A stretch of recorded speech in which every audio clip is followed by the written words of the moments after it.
नमस्कार दोस्तों, वाणी हिंदी अकेडमी में आप सबका स्वागत है। आज हम सिद्ध साहित्य के बारे में जानेंगे। जिस पुस्तक से हम सिद्ध साहित्य का अध्ययन कर रहे हैं, पुस्तक का नाम है हिंदी भाषा एवं साहित्य का वस्तुनिष्ठ इतिहास, और इसके राइटर हैं सरस्वती पांडे और गोविंद पांडे की यह बुक है। चलिए देखते हैं सिद्ध साहित्य। सिद्ध साहित्य सरहप्पा को हिंदी का प्रथम कवि माना जाता है, अर्थात सरहप्पा हिंदी के प्रथम कवि हैं। राहुल सांस्कृत्यायन ने सरहप्पा को हिंदी का प्रथम कवि माना है। डॉक्टर नगेंद्र और राहुल सांस्कृत्यायन ने हिंदी का प्रथम कवि सरहप्पा को माना है। इन्हें सरोजवर्ज, राहुल भर्द आदि नामों से भी जाना जाता है। इनके अन्य नाम सरोजवर्ज और राहुल भर्द।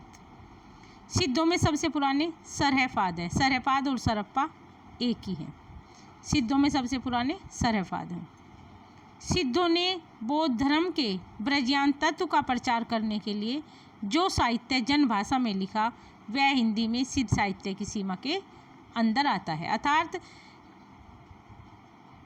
बौद्ध धर्म के ब्रजयान तत्व का प्रचार करने के लिए जो साहित्य लिखा वह सिद्ध साहित्य है, और यह साहित्य जनभाषा में लिखा गया है।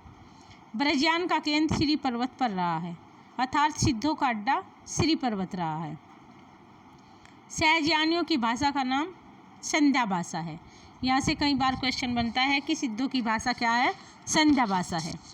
कुछ विद्वानों ने संध्या भाषा का अर्थ यह बताया है कि यह एक ऐसी भाषा है जिसमें संध्या के समान प्रकाश तथा अंधकार का मिश्रण है। ज्ञान के आलोक से उसकी सारी बातें स्पष्ट हो जाती हैं, अर्थात संध्या भाषा संध्या शाम की तरह है जिसमें प्रकाश और अंधकार का मिश्रण है, और ज्ञान के आलोक से उसकी सारी बातें स्पष्ट हो जाती हैं। कुछ विद्वानों ने संध्या भाषा का अर्थ अभिसंधि या अभिप्राय युक्त वाणी बताया है। संध्या भाषा का अर्थ अभिसंधि या अभिप्राय युक्त वाणी बताया है। पंडित विधुशेखर शास्त्री ने बताया है कि मूल शब्द संध्या भाषा नहीं बल्कि संध्या भाषा रहा होगा। पंडित विधुशेखर शास्त्री ने बताया कि मूल शब्द संध्या नहीं संध्या भाषा रहा होगा। ज्योतिश्वर ठाकुर द्वारा रचित वर्ण रत्नाकर 14वीं शताब्दी का ग्रंथ है। मैथिल भाषा में लिखा गया है, जिसमें 84 सिद्धों के नाम दिए गए हैं। सिद्धों की संख्या कितनी है? 84 हैं। सभी सिद्धों के नाम के अंत में पा शब्द जुड़ा हुआ है। यह पा शब्द उनका आदर्श सूचक के रूप में माना जाता है, जैसे सरहप्पा, कणप्पा, लुईपा, ये सब के अंत में सबरपा, सब के अंत में पा शब्द जुड़ा है। सिद्धों की संख्या कितनी है? 84 है। नाथों की संख्या कितनी है? 9 है। आलवारों की संख्या कितनी है? 12 है। नैनारों की संख्या 63 है। तो ये संख्या भी हमें याद रखनी है। सहजयानियों की संध्या भाषा का प्रभाव संत कवियों पर भी पड़ा और वे उलटभाषियाँ लिखने लगे। सहजयानियों की भाषा संध्या भाषा थी और इनका प्रभाव संत कवि जैसे कबीर आदि पर भी पड़ा और वे उलटभाषियाँ लिखने लगे। कबीर भी उलटभाषियाँ लिखते थे। उलटभाषियाँ क्या होती हैं? जिनमें अर्थ उल्टा होता है। जो बात हमें कही जाती है वो कहते हैं, उसे उल्टी कहते हैं। जैसे नदिया बीच नैया डूबी जाए, ये होगी, इसकी उलटभाषी होगी नैया बीच नदिया डूबत जाए। ऐसी उलटभाषियाँ कबीर भी लिखते थे। राहुल सांस्कृत्यायन ने सरहप्पा का समय 769 ईस्वी स्थित किया है। सरहप्पा के समय में भी विभिन्न विद्वानों का मतभेद है, जिसने अलग अलग समय इनका बताया है। राहुल सांस्कृत्यायन के अनुसार इनका समय 769 ईस्वी है। विनयतोष भट्टाचार्य ने सरहप्पा का समय विक्रम संवत 690 माना है और ईस्वी में 663 होगा। 690 से 57 घटाने पर 633 प्राप्त होगा। तो 690 विक्रम संवत और 633 ईस्वी स्थिर किया है।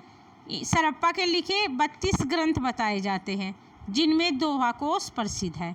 दोहा कोश किसकी रचना है? सरहप्पा की है। दोहा कोश में इनके दोहे संग्रहित हैं। सरहप्पा और कृष्णाचार्य के दोहे संग्रहित हैं।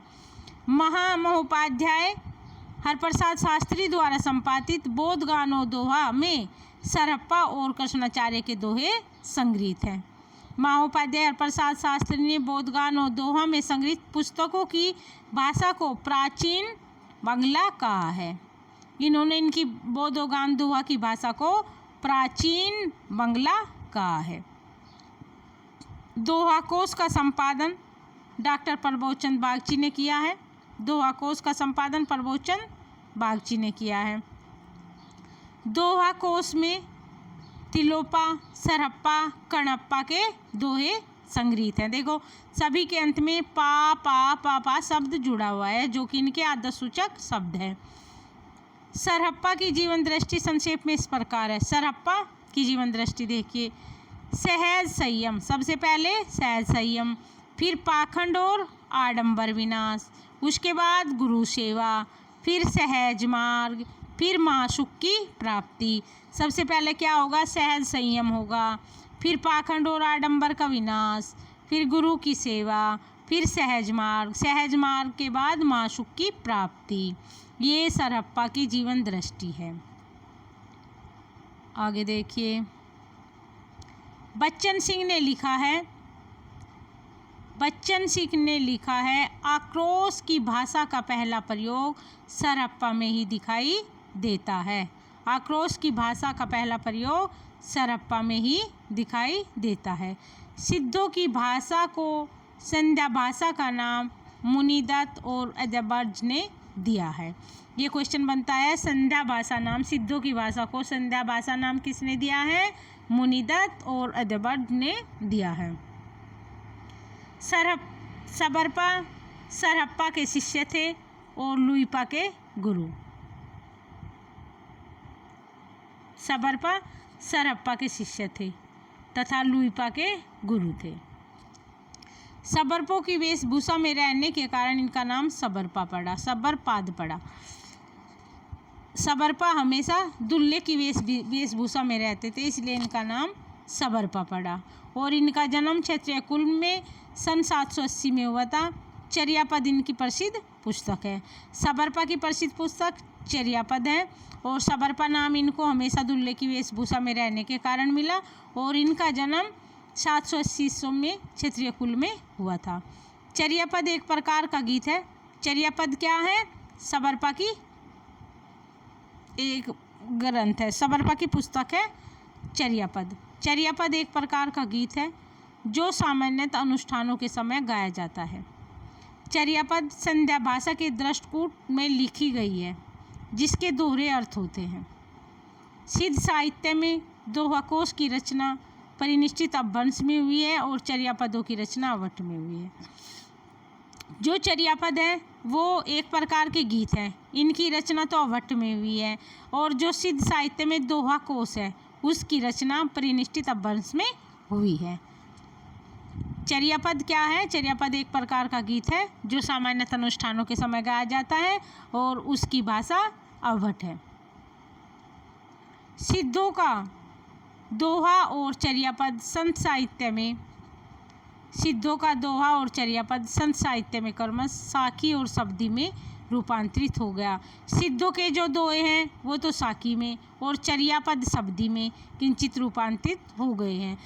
सिद्धों का प्रभाव संत साहित्य पर भी पड़ा है। संत साहित्य में जो इनके दोहे थे वे साखी में आ गए और जो चर्यापद था वो शब्दी में रूपांतरित हो गया है। लुइपा का जन्म राजा धर्मपाल के शासनकाल में सन 773 ईस्वी में एक कायस्थ परिवार में हुआ था। लुइपा का जन्म सन 773 ईस्वी में कायस्थ परिवार में हुआ था, धर्मपाल के शासनकाल में हुआ था।